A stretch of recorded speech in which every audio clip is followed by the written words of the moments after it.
नमस्कार। G20 पर आधारित इस विशेष कार्यक्रम में आप सभी दर्शकों का बहुत बहुत स्वागत है। मैं हूं वसीम मिश्रा।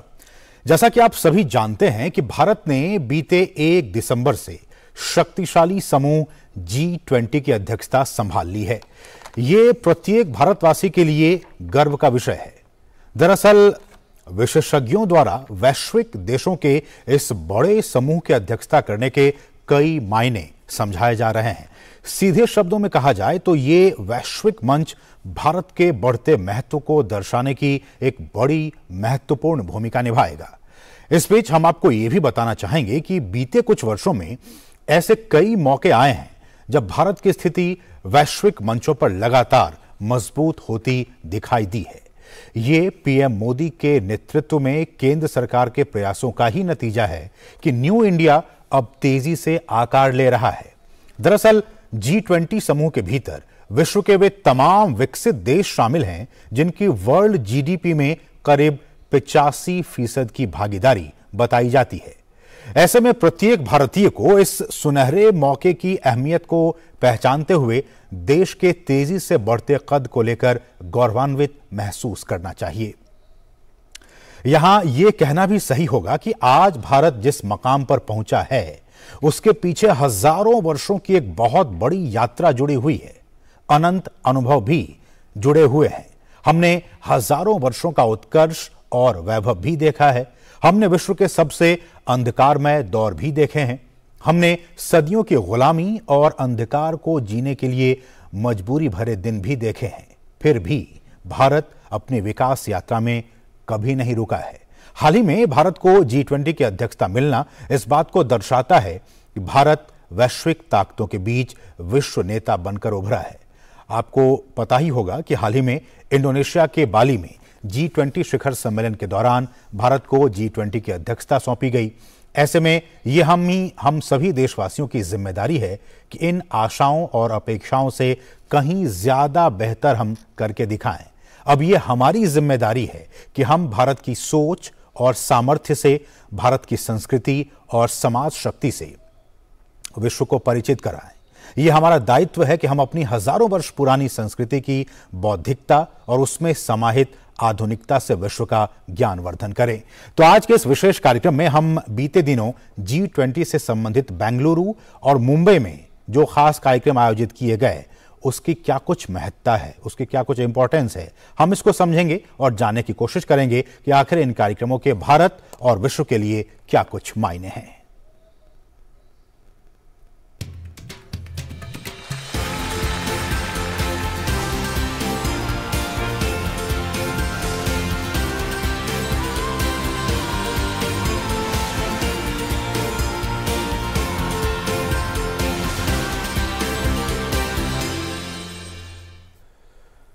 G20 के फाइनेंस ट्रैक के तहत फ्रेमवर्क वर्किंग ग्रुप की बैठक बेंगलुरु में सफलतापूर्वक संपन्न हुई।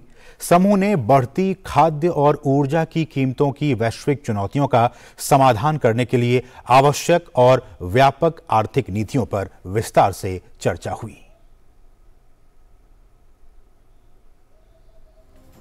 G20 फाइनेंस ट्रैक के तहत फ्रेमवर्क वर्किंग ग्रुप ने खाद्य और ऊर्जा की कीमतों की चुनौतियों और विशेष रूप से कम आय वाले देशों पर वैश्विक अर्थव्यवस्था के प्रभावों पर चर्चा की। वहीं विश्व बैंक ने भी वैश्विक कमोडिटी और ऊर्जा की कीमतों पर एक रिपोर्ट पेश की, जिसमें कहा गया है कि 2022 में अनुमानित 60% की वृद्धि के बाद ऊर्जा की कीमतों में 2023 में 11% और 2024 में 12% की गिरावट का अनुमान है। हालांकि 2024 तक कीमतें अपने 5 साल के औसत से 50% से अधिक बनी रहेंगी। वहीं लगातार उच्च ऊर्जा कीमतों का विशेष रूप से परिवहन और बिजली की लागत पर महंगाई संबंधी प्रभाव रहेगा। साथ ही बड़े पैमाने पर मुद्रा की गिरावट वाले देशों में महंगाई का दबाव और अधिक बढ़ेगा। ब्रेंट कच्चे तेल की कीमतें 2023 में औसत $92 प्रति बैरल रहने का अनुमान है, जो 2022 में अनुमानित $100 प्रति बैरल से कम है। वहीं 2024 में $80 प्रति बैरल रहने का अनुमान है। वैश्विक विकास में उम्मीद से तेज मंदी और चीन में कोविड-19 पर प्रतिबंध जारी रहना तेल की खपत के लिए प्रमुख नकारात्मक प्रभाव है। उधर विशेषज्ञों का मानना है कि भारत से आने वाले इनोवेशन वैश्विक समस्याओं को हल करने में उपयोगी हो सकते हैं। एशियन डेवलपमेंट बैंक के क्षेत्रीय आर्थिक सलाहकार राणा हसन ने इनोवेशन पर हाल के अध्ययन का जिक्र किया, जहां बेंगलुरु इनोवेशन के लिए टॉप डेस्टिनेशन के रूप में उभरा है। Innovation that firms are carrying out, these are innovations that are catering to certain market demands.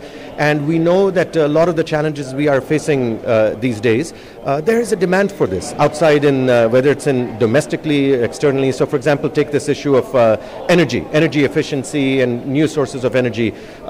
There is a vibrant market now globally, and firms will respond.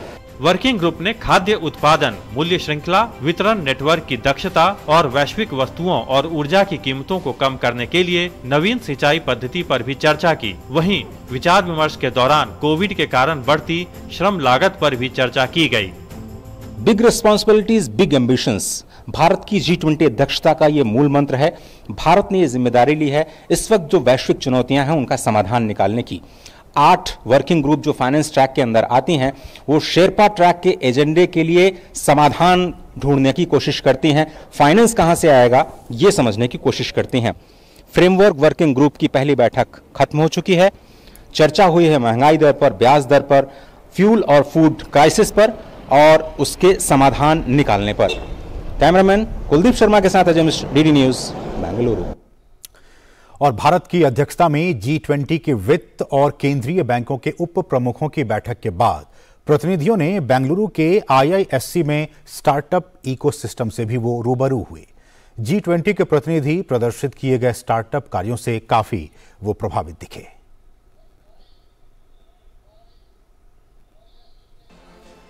Bharat की अध्यक्षता में G20 की फाइनेंस ट्रैक की पहली बैठक के बाद प्रतिनिधियों को IISc बेंगलुरु में स्टार्टअप इकोसिस्टम की झलक देखने का मौका मिला।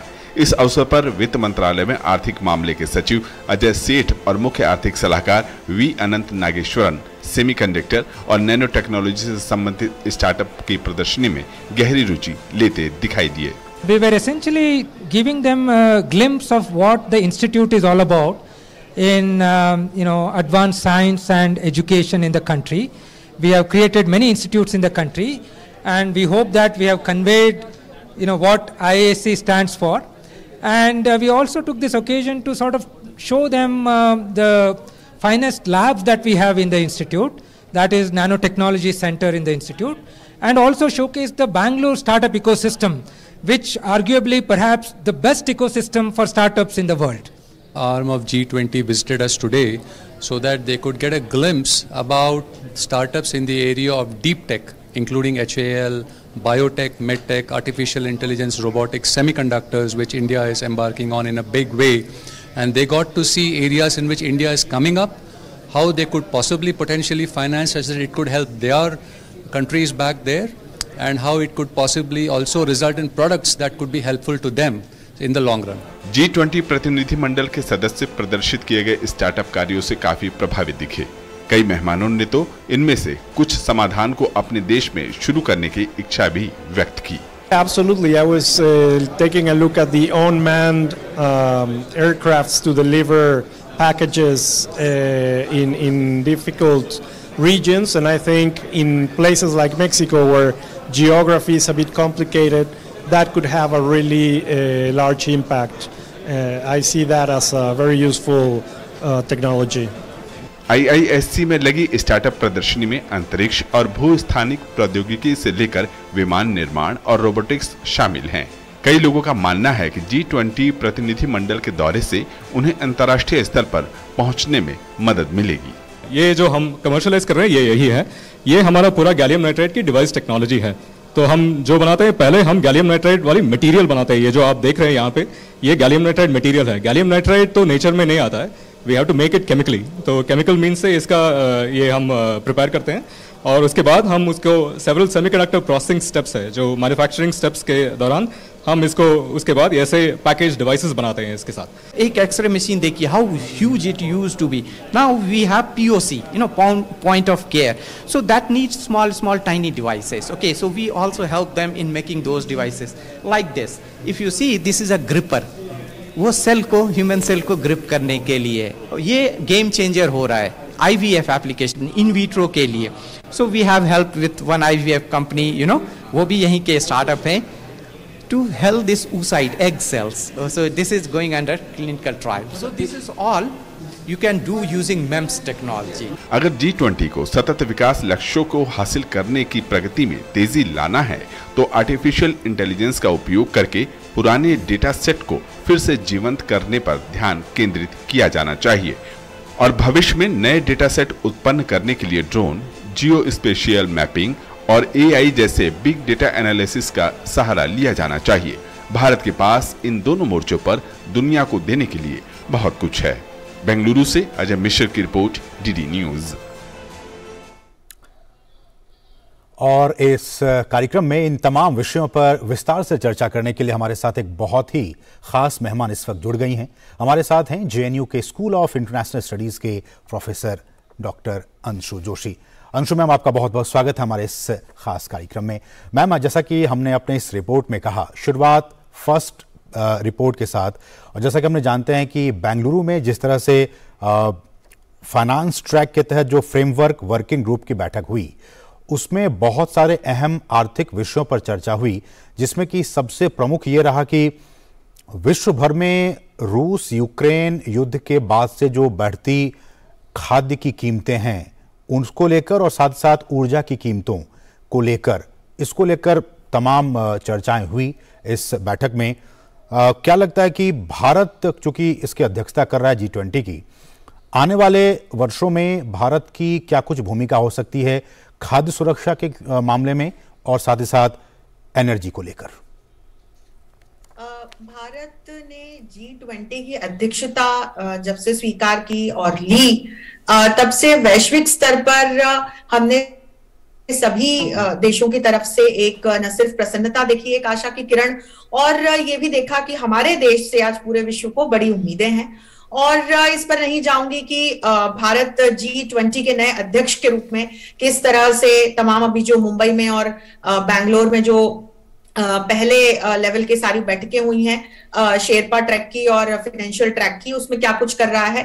मैं ये बताना चाहूंगी कि जब हम इनोवेशन और स्किल सेट इंप्रूवमेंट की ओर देखते हैं तो वहां पर भारत हमें एक प्रणेता के रूप में दिखाई देता है।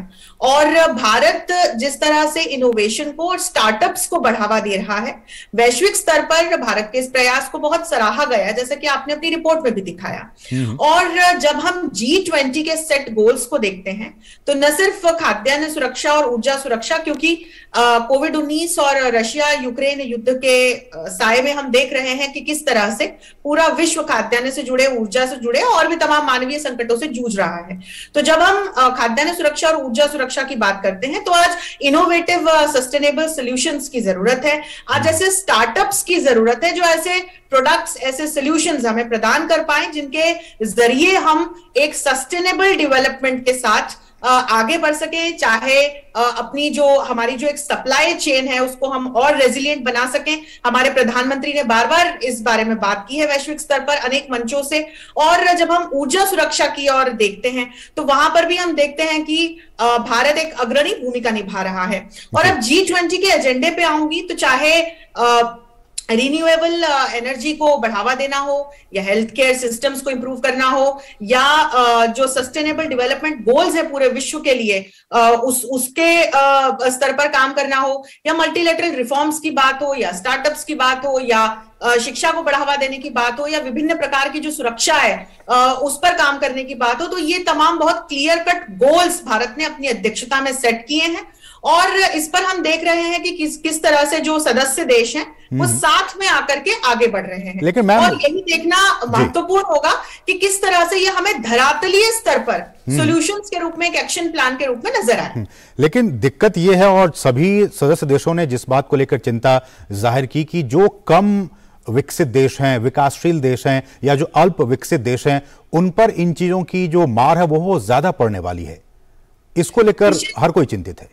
निश्चित तौर पर इस बात को मैं भी कई बार कहती आई, मैंने इस पर लेख भी लिखे कि जब हम विकासशील देशों की बात करते हैं या हम ऐसे देशों की बात करते हैं जो अभी विकास की जो एक पगडंडी है, जो एक रास्ता है, उस पर बहुत पीछे रह गए हैं, उनकी ओर जब हम देखते हैं तो वे भी तमाम संकटों से जूझ रहे हैं, जिन संकटों से कोविड-19 और रशिया यूक्रेन युद्ध की वजह से पूरा विश्व जूझ रहा है। लेकिन विकसित देशों के पास फिर भी फंडिंग है, उनके पास एक ऑलरेडी सेट इंफ्रास्ट्रक्चर है और वो अब उस माइलस्टोन से आगे बढ़ सकते हैं। लेकिन ये तमाम विकासशील और अविकसित देश, इनके पास फंडिंग की बहुत कमी है। तो जब हम इस दृष्टि से देखते हैं और हम G20 जैसे महत्वपूर्ण मंच की ओर देखते हैं, जो न सिर्फ विकसित देशों को बल्कि ग्लोबल साउथ को या जो अविकसित देश हैं, जो ये विकासशील देश हैं, उनको भी एक आवाज प्रदान करता है। तो जब हम ऐसे मंच की दृष्टि से देखते हैं और हम देखते हैं कि भारत आज इसका अध्यक्ष बना है, तो निश्चित तौर पर ऐसे कुछ साझा प्रयास या ऐसे एक्शन प्लान बनाए जाने चाहिए कि किस तरह से सदस्य देश मिलके और भी अंतरराष्ट्रीय मंचों की सहायता लेके इन तमाम प्लान्स को इन अविकसित देशों में या विकासशील देशों में एग्जीक्यूट कर सकें या इसमें सहायता कर सकें, क्योंकि एक बड़ी फंडिंग की आवश्यकता यहां पर होगी। बिल्कुल, लेकिन जो आंकड़े आ रहे हैं मैम, जो आंकड़े आए हैं उसमें यह कहा जा रहा है कि विश्व बैंक की तरफ से रिपोर्ट आई है और उस रिपोर्ट में साफ तौर पर इस बात को कहा गया है कि 2022 में अनुमानित 60% की वृद्धि के बाद ऊर्जा की जो कीमतें हैं उसमें 2023 में यानी कि अगले साल उसमें 11% की कमी होगी और फिर उसके अगले साल 2024 में 12% की गिरावट का अनुमान है। लेकिन 2024 तक कीमतें अपने 5 साल के औसत से 50% अधिक बनी रहेगी। इस बात का भी खतरा दिखाया गया है वर्ल्ड बैंक की इस रिपोर्ट में। इस खतरे को हम अपने सामने देख रहे हैं। हम देख रहे हैं कि किस तरह से जब हम ऑयल एंड गैस सप्लाई के मुद्दे पर जब बात करते हैं तो कैसे जो तमाम यूरोपीय देश हैं वो एक बड़ा संकट आज की तारीख में झेल रहे हैं, क्योंकि रशिया से जो ऑयल एंड गैस की सप्लाई इन्हें होती थी, तो रशिया यूक्रेन युद्ध में जो पश्चिमी देशों ने भूमिका निभाई है, विशेषकर जो नाटो के सदस्य देश हैं, और ये अपनी ऊर्जा के सप्लाई के लिए लंबे समय से रशिया पर पूरी तरह से आश्रित थे।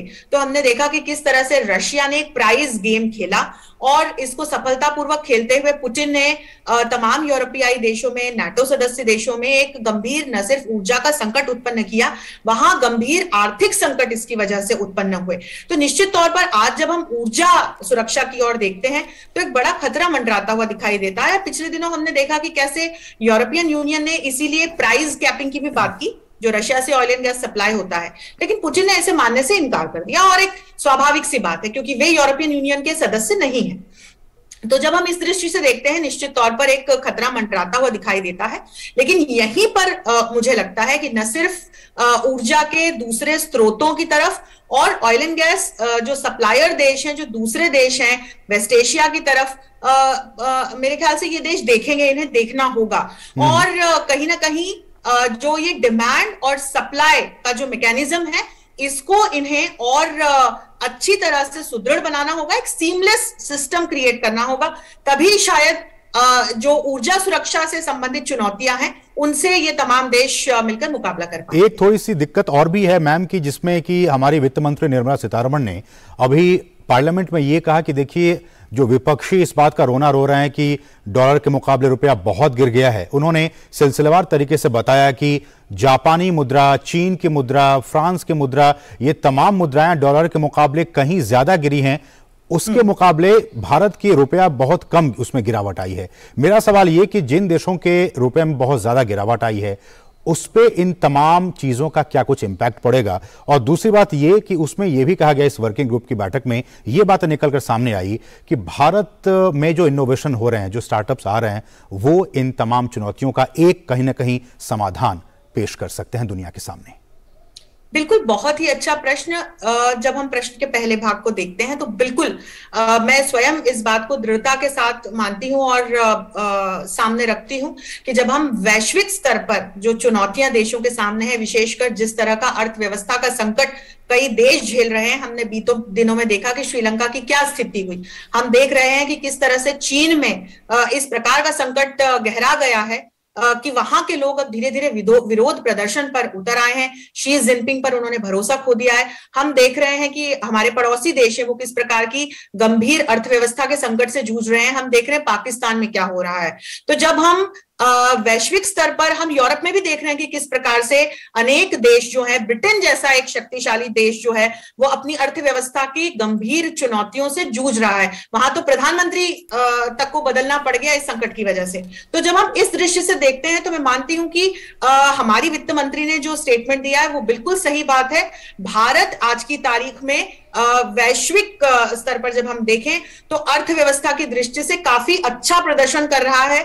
और जब हम अपने देश की ओर देखते हैं तो हम न सिर्फ अपनी अर्थव्यवस्था को मैनेज कर पा रहे हैं, हम इसके साथ साथ अपने इनोवेशन को लेकर, इनोवेटिव सॉल्यूशंस को लेकर जिस तरह के हम एक पॉजिटिव उद्देश्य उनको लेकर के आगे बढ़ रहे हैं, हम इसमें भी सफलता अर्जित कर रहे हैं।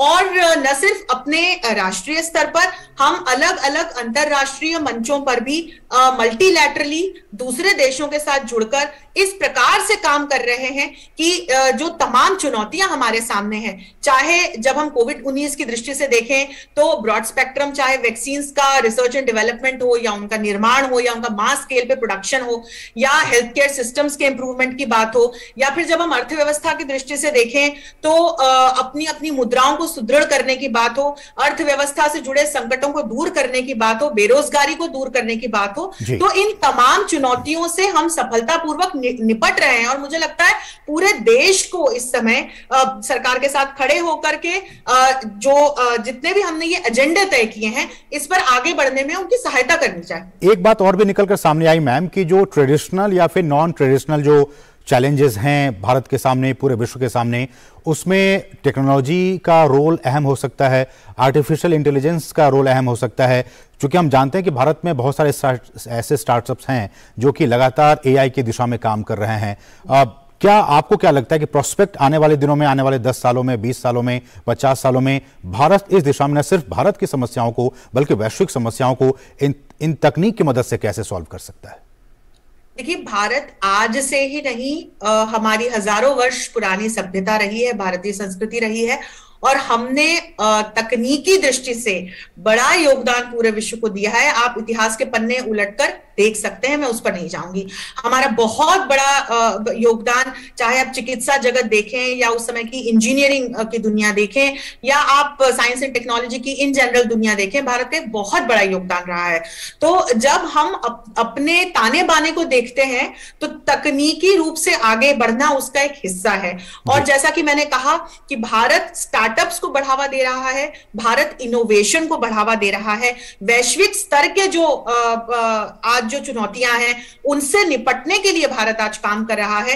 तो निश्चित तौर पर राष्ट्रीय स्तर पर भी और अंतरराष्ट्रीय स्तर पर भी उच्च से उच्चतम तकनीक की ओर जाते हुए और हाईली एडवांस्ड टेक्नोलॉजी का प्रयोग करते हुए हम आगे बढ़ रहे हैं। तो चाहे आप अपनी सुरक्षा प्रणालियां देखें, चाहे आप आर्टिफिशियल इंटेलिजेंस की, रोबोटिक्स की दृष्टि से देख लें, तो बेंगलुरु में हमारे कई ऐसे स्टार्टअप्स हैं जो काम कर रहे हैं, हमारे कई ऐसे इंस्टीट्यूट्स हैं जो काम कर रहे हैं, और आज पूरा विश्व इन्हें सराह रहा है। तो निश्चित तौर पर जब हम तकनीक की दृष्टि से देखते हैं तो भारत का योगदान इतिहास में भी अभूतपूर्व रहा है, वैश्विक स्तर पर, और आगे आने वाले वर्षों में भी अभूतपूर्व ही रहेगा। ठीक है मैम, हमारे साथ बने रहिए। हम एक और रिपोर्ट दिखाना चाह रहे हैं, उसके बाद फिर आपके पास लौटेंगे। रिपोर्ट ये जो कि मुंबई में, ये तो हुई बेंगलुरु की बात, लेकिन भारत की अध्यक्षता में मुंबई में आयोजित G20 विकास कार्य समूह की 2 दिवसीय बैठक संपन्न हो गई। बैठक में सतत विकास लक्ष्यों को हासिल करने समेत तमाम जो दूसरे वैश्विक मुद्दे हैं उन पर भी विस्तार से चर्चा हुई। आइए देखते हैं इस रिपोर्ट को।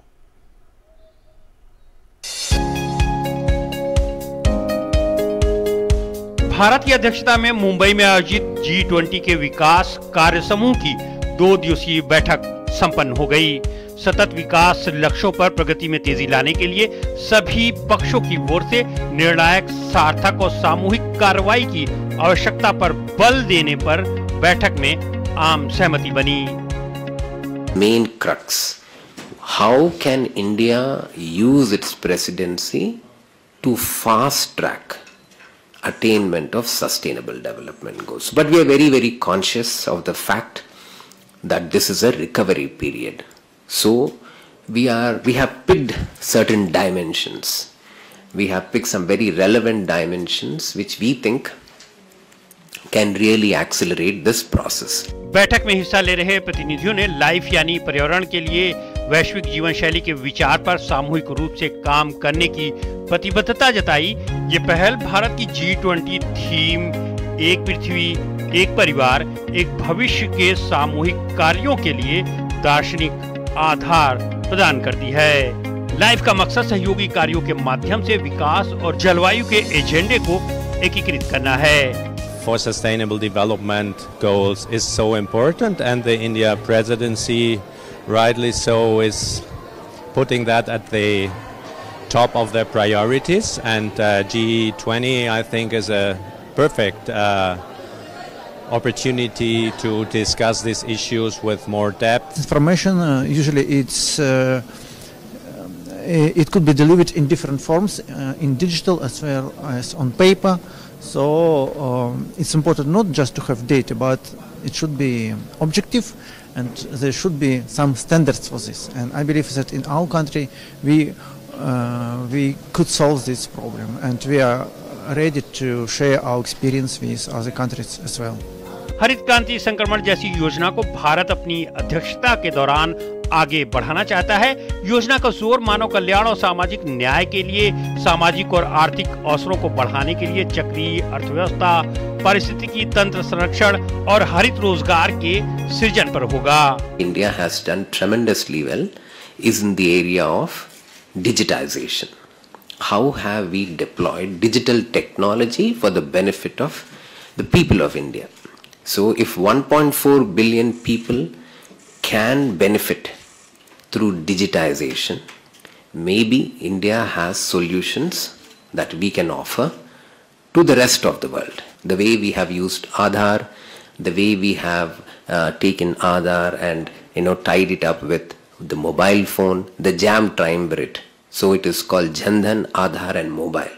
How have we used these three elements to boost financial inclusion?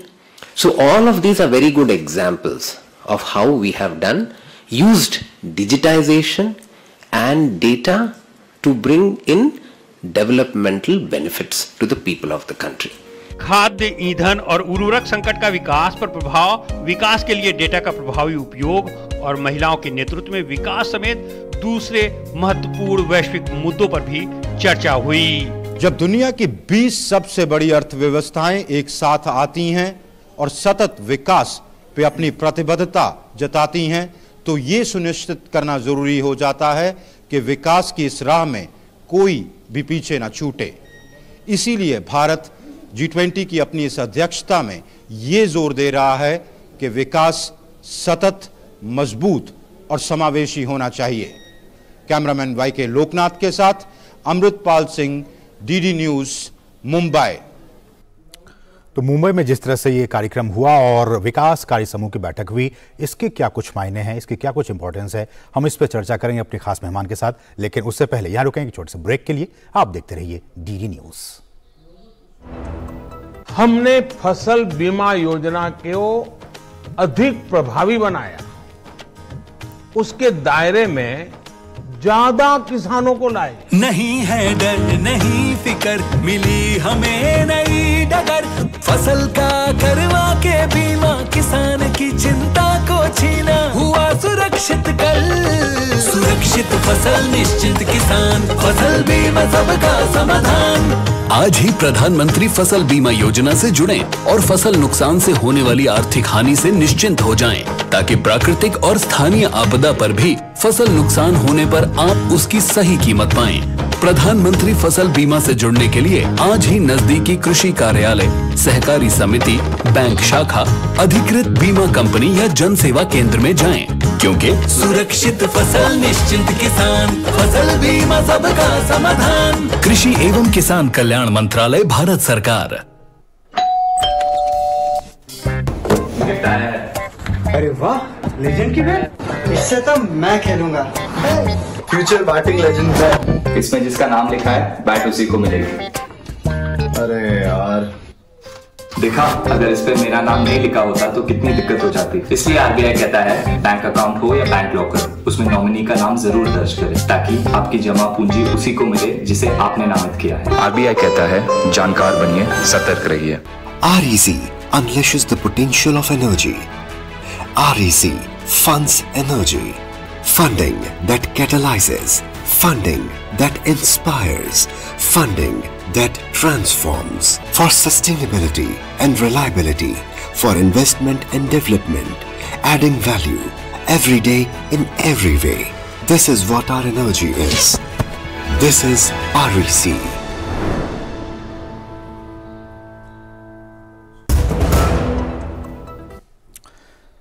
और ब्रेक के बाद आपका फिर से स्वागत है। आप देख रहे हैं हमारा विशेष कार्यक्रम जो कि G20 पर आधारित है और हमारे साथ हमारी खास मेहमान प्रोफेसर अंशु जोशी इस वक्त जुड़ी हुई हैं।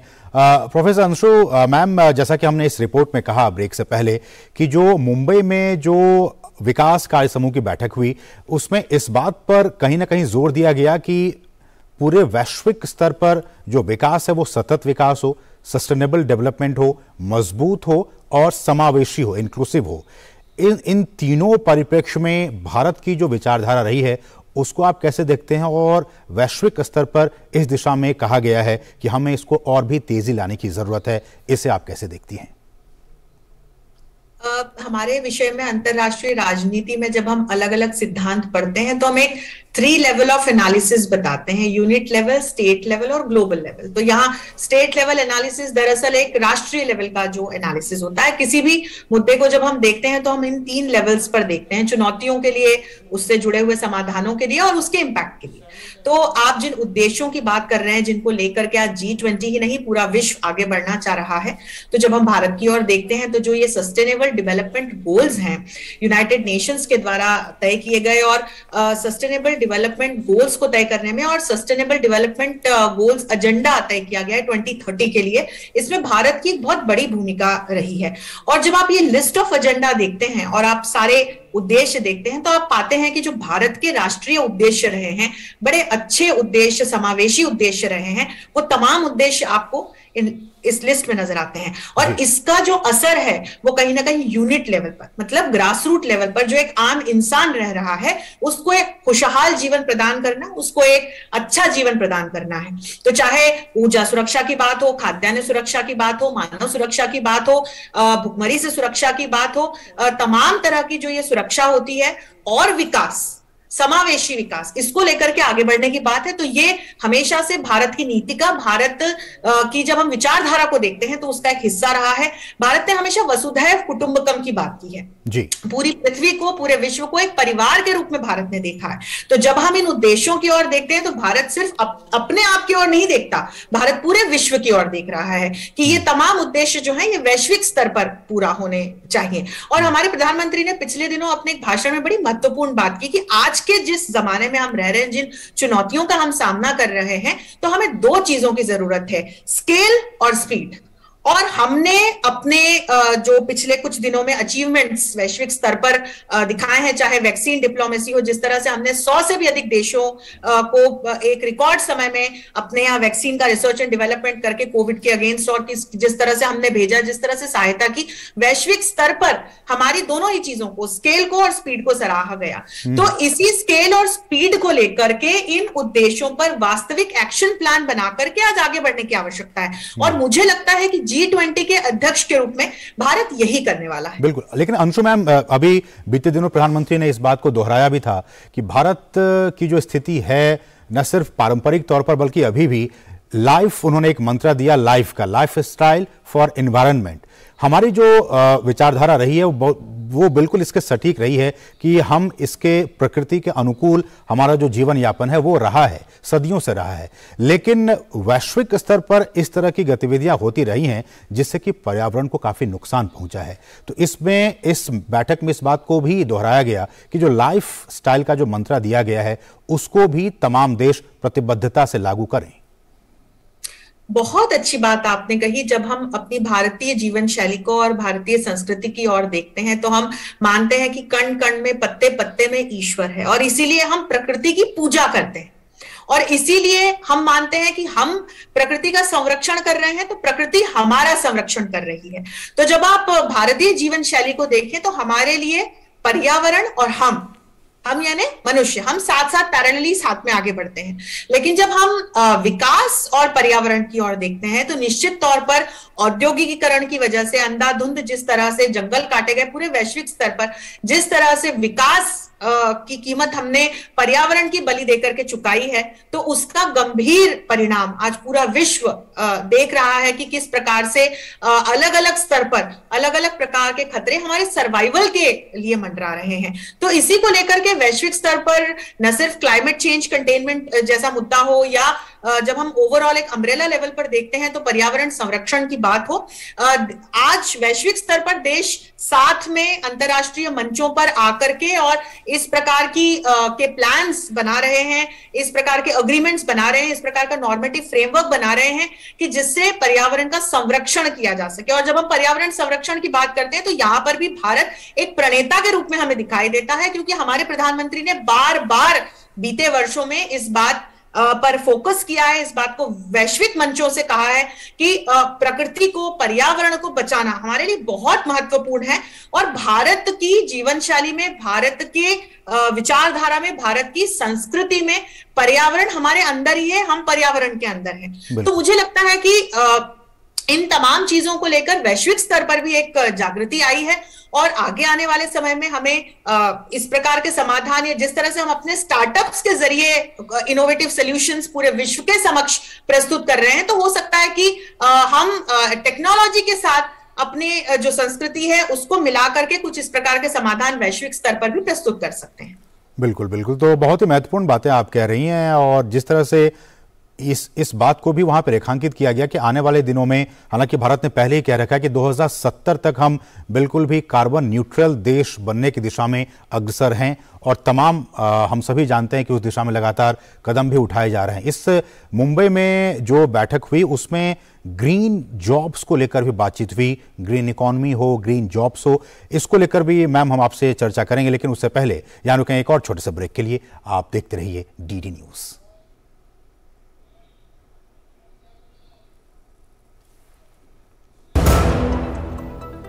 Check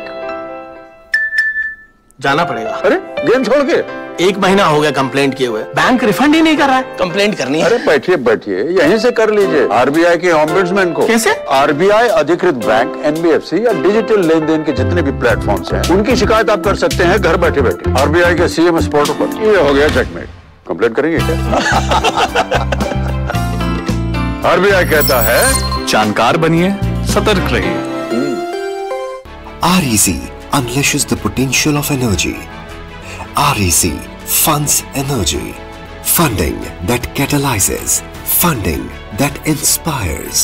Funding that transforms. For sustainability and reliability. For investment and development. Adding value every day in every way. This is what our energy is. This is REC.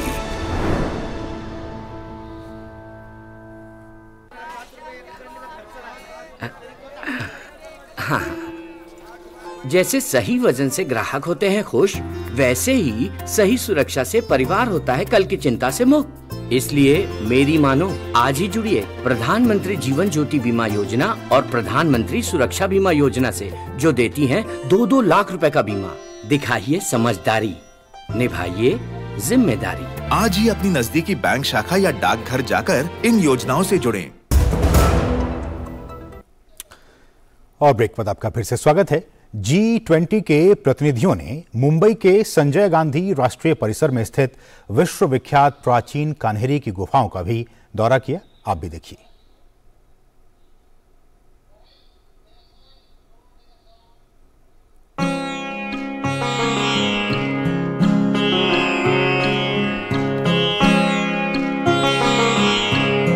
गहन विचार विमर्श के बाद G20 के विकास कार्य समूह की बैठक गुरुवार को मुंबई में संपन्न हो गई। 2 दिन के व्यस्त कार्यक्रम के बाद शुक्रवार को प्रतिनिधियों को भारत की संस्कृति, सभ्यता और इतिहास को करीब से देखने, जानने और समझने का मौका था। प्रतिनिधियों का काफिला मुंबई के संजय गांधी राष्ट्रीय परिसर में स्थित विश्वविख्यात प्राचीन कन्हेरी की गुफाओं के दौरे पर निकल पड़े। समृद्धि इतिहास को सहेजे इन प्राचीन गुफाओं ने मेहमानों को भारत के गौरवशाली अतीत से रूबरू कराया। तेज रफ्तार वाले शहर मुंबई के बाहरी हिस्से में स्थित कन्हेरी के घने और भरे जंगलों ने भी मेहमानों को खूब लुभाया। मेहमान नवाजी, संस्कृति, परंपरा और विश्व कल्याण के लिए भारत की सोच और पहल की विदेशी प्रतिनिधियों ने जमकर तारीफ की। We are very happy and very I think very gratitude for the opportunity that the Indian presidency gave to us. Your hospitality is beyond, I mean, like, it's above the bar, and putting it all pressures to the other G20 countries is going house in the previous G20, and we're very welcome and also loving that you really blend in the cultural thing in this event and making us more learn about India, not only about the development. Well, I really impressed by this place. This is made of one lava. It's ancient eruptions heritage. Then you have the kind of origins of the Buddhism that is later imported to Japan. So I'm very, very happy to be here. All right. And how do you see the hospitality of India? Oh, wonderful, wonderful, wonderful. We really have to learn from you. वहीं G20 के संयुक्त सचिव नागराज नायडू काकानूर ने कहा कि कनेरी विकास और पारिस्थितिकी के बीच संतुलन का बेहतरीन उदाहरण है। We were also trying to drive yesterday at the development working group, wherein is there a way that we could balance development and growth that we all want with sustainability. So the entire life initiative of the Prime Minister is also targeted and aimed at such deliverables. So Mumbai and Kanheri, are perfect examples of how we would like urban development to be, where there's a very good balance between growth and ecological balance. Kanheri के गुफाओं में पहली शताब्दी की बौद्ध मूर्तियां, नक्काशियां, painting और शिलालेख हैं। इसका निर्माण पहली शताब्दी में हुआ और तीसरी शताब्दी आते आते कोंकण तट पर ये बौद्धों का महत्वपूर्ण केंद्र बन गया। माना जाता है कि कन्हेरी बौद्ध शिक्षा के अध्ययन का बड़ा केंद्र हुआ करता था। कुछ गुफाओं तक पहुंचने के लिए चट्टानों को काटकर सीढ़ियां भी बनाई गई हैं। आज G20 जब ये डिलिब्रेशंस कर रहा है, डिस्कशंस कर रहा है कि आज trade, intra country trade, global trade, equitable trade को बढ़ाने की ज़रूरत है, इस जगह की सिंबलिज्म इन डेलीगेट्स पर कम न थी। कैमरामैन वाई के लोकनाथ के साथ अमृतपाल सिंह, डीडी न्यूज़, कनेरी गुफाएं, मुंबई। तो भारत की जो सांस्कृतिक और जो ऐतिहासिक विरासत है उससे वो सभी सदस्य रूबरू हुए। बढ़ेंगे आगे। भारत की अध्यक्षता में होने वाले G20 शिखर सम्मेलन के एजेंडे की प्राथमिकताओं में खाद्य सुरक्षा यानी फूड सिक्योरिटी भी शामिल है। G20 की अध्यक्षता के दौरान भारत के लिए लचीली और न्याय संगत खाद्य प्रणाली बनाने में अहम भूमिका निभाने का एक बेहतरीन मौका भी है। 2023 को मिलेट का यानी कि मोटे अनाज का अंतर्राष्ट्रीय वर्ष घोषित किया गया है और कर्नाटक को राज्य में मिलेट की विविधता को सभी को दिखाने का एक अवसर भी मिला। बेंगलुरु में KFC-SC के DGM से खास बातचीत की हमारे सहयोगी अजय मिश्रा ने। राघवेंद्र जी, बहुत धन्यवाद वक्त निकालने के लिए। थोड़ा सा हमें समझाइए कि ये आपका जो सरकारी ऑर्गेनाइजेशन है कितने फार्मर्स के साथ जुड़ा है और आप लोग रागी या मिलेट के लिए क्या कर रहे हैं? Government of India last year introduced 2021-23 total farmers 3 lakhs approximate ragi and जोवर इन मिनिमम सपोर्ट प्राइस में 3 lakhs फार्मर्स रजिस्टर हो गया, प्रोक्योरमेंट कर दिया। 4.5 lakhs मेट्रिक टन हम लोग परचेज कर दिया। ये MSP से क्या हो गया, सभी फार्मर्स के लिए बहुत यूज हो रहा। क्यों पता, मार्केट में 15 रुपीज़, 16 रुपीज़, 70 रुपीज़ में रागी हो रहा, बट गवर्नमेंट ऑफ इंडिया पर क्विंटल 3,578 रुपीज़ प्राइस दे रहा। अभी ये समझाइए कि G20 से आपको क्या उम्मीदें हैं? मिलेट अगर प्रमोट आप लोग करते हैं तो कहाँ देख रहे हैं future? Yes, 100%, specially ragi is the famous for, अभी क्या होता है रागी ओनली फॉर साउथ कर्नाटक में फेमस है।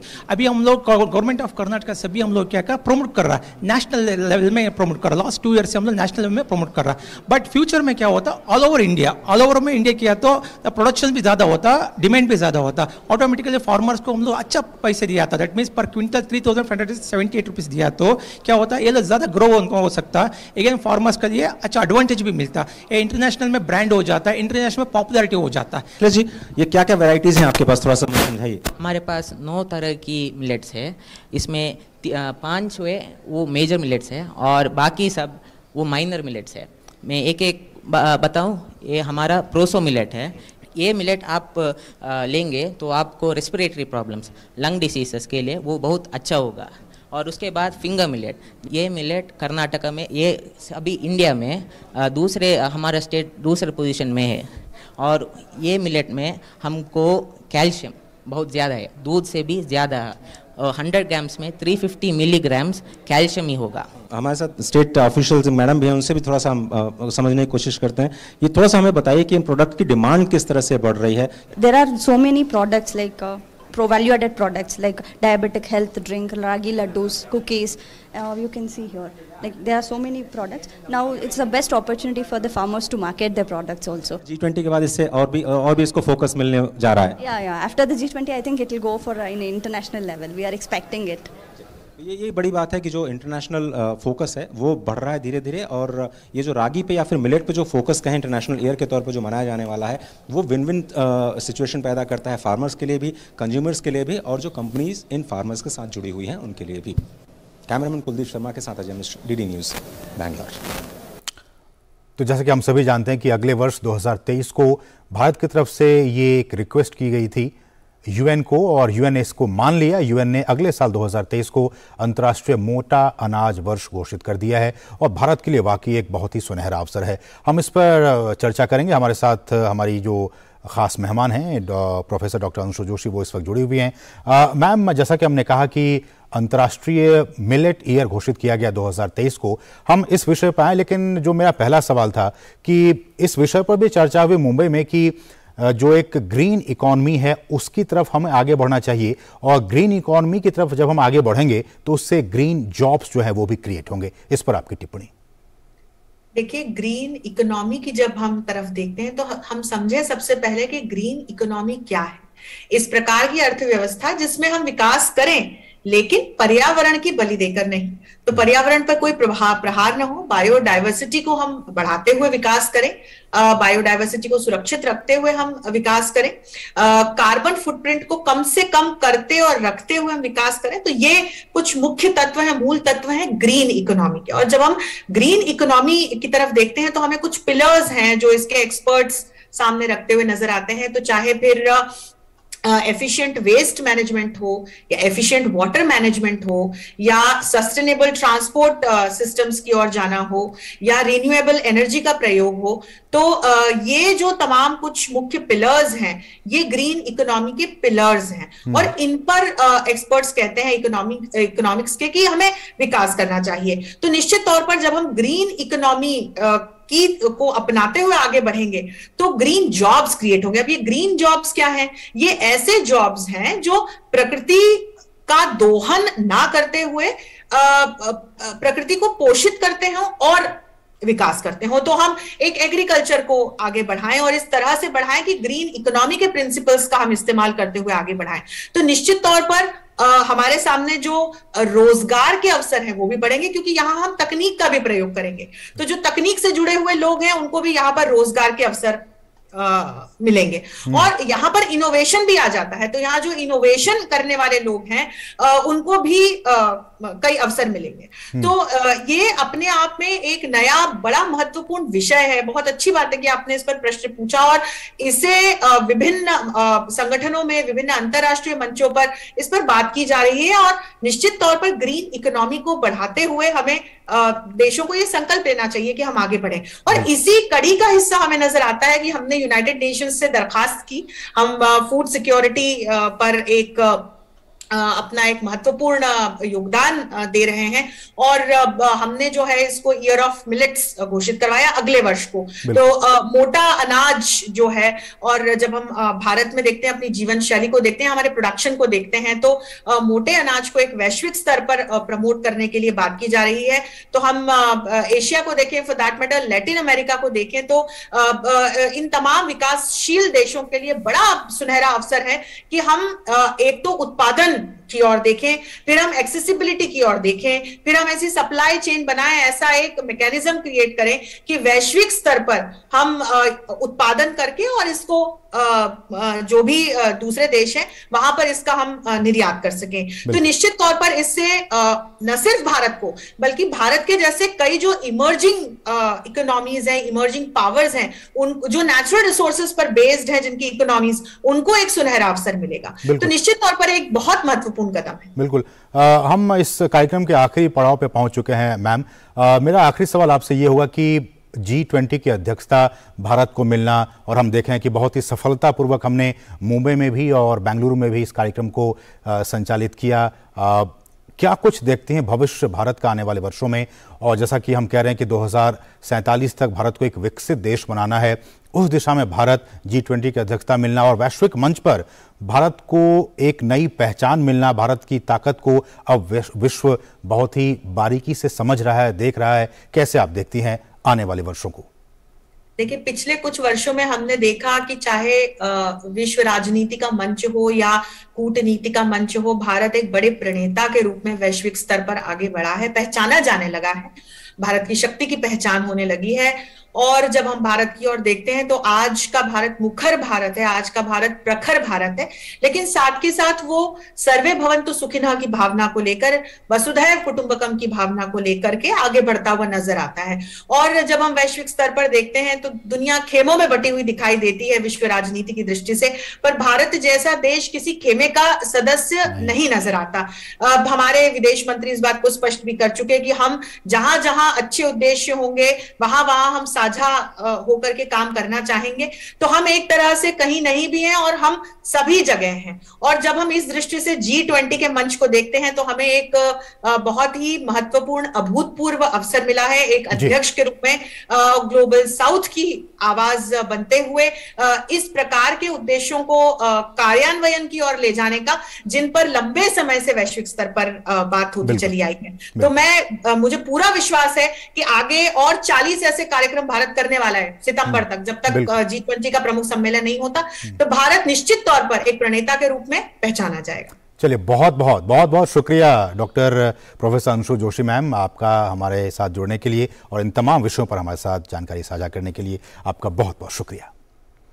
और हम आपको ये बताएं कि बेंगलुरु में G20 प्रतिनिधियों के लिए एक आकर्षक सांस्कृतिक कार्यक्रम का भी आयोजन किया गया। आइए आपको दिखाते हैं इसकी कुछ खास झलकियां।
और G20 के प्रतिनिधियों ने मुंबई के गेटवे ऑफ इंडिया पर आयोजित सांस्कृतिक कार्यक्रमों का भी लुत्फ उठाया।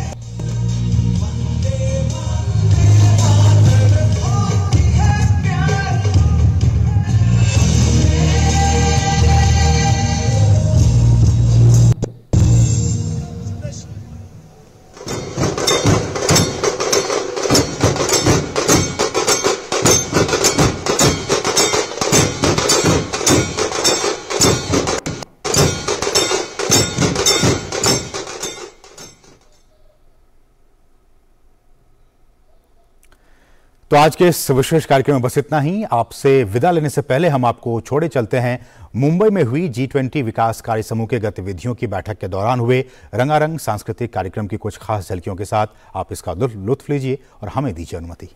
नमस्कार।